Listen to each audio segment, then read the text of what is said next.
Turning now to your community focus, candidate for Rhode Island Governor Helena Foulkes is calling for a $1 billion investment in public schools. She joins us now live in studio. Thanks so much for being here. Hi, Kim. Thanks for having me. So among this proposal that you have here, investing $500 million in ARPA money in public education, Rhode Island already spends a lot more on K through 12 than most other states. So why do you think more spending is the answer to the problems here?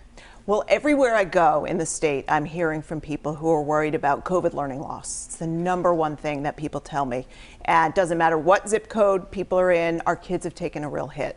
So I'm proposing that we spend the lion's share of this ARPA money on our children and make sure that we make up for the COVID learning loss. We started in a weak position before COVID, but our kids have really taken a hit. So there are things in there like making sure we've got before and after school learning, summer learning.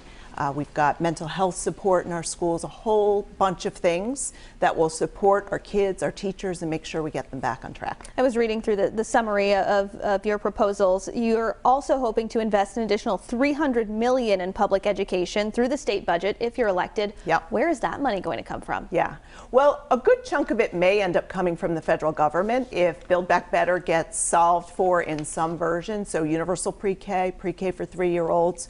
Those are kinds of things that we've been talking about for a long time.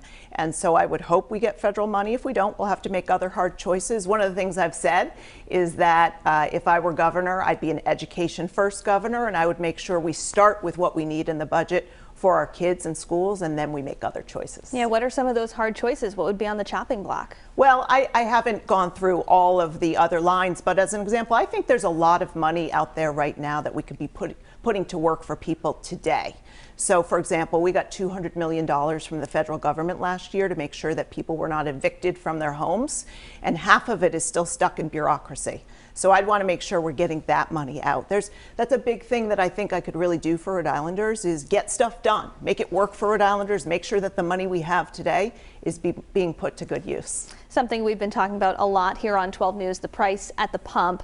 One of your opponents, Secretary of State Nellie Gorbea, has called for a pause in the state's gas tax until we start to see some relief. Do you support that idea as well?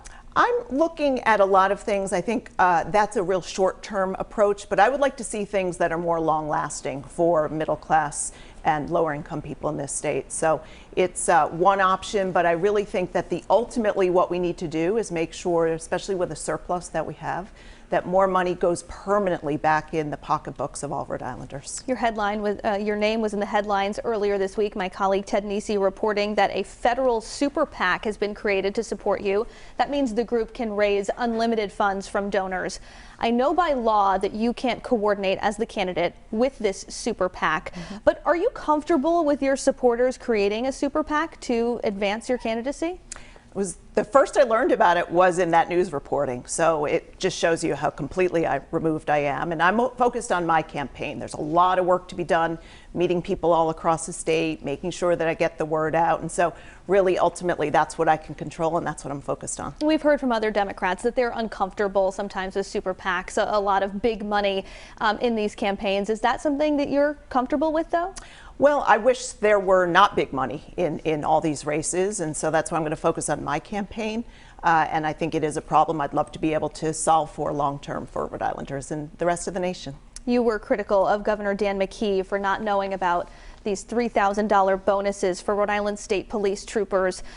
He said he didn't know that they would be tied to wearing body cameras until that was reported by the Providence Journal.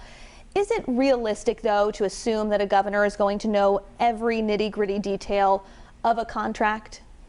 Yeah, I think it really is in a case like this where we're talking about a whole lot of taxpayer dollars.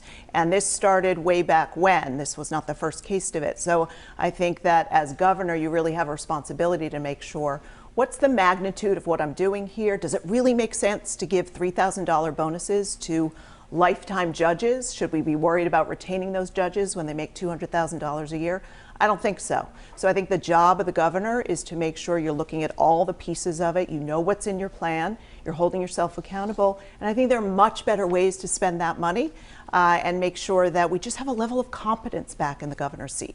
If you were governor right now, would you have quashed those $3,000 bonuses for state workers and the state police troopers? I would have, if I were going to spend money, and I really do care about people who've been struggling and working in the front line all through COVID, if that's the spirit of what we're trying to solve for, I would have had much smaller dollar amounts available to all lower middle class Rhode Islanders, not just state workers, because I really think this is money that could be used across the state for everyone who's here, all the taxpayers of the state.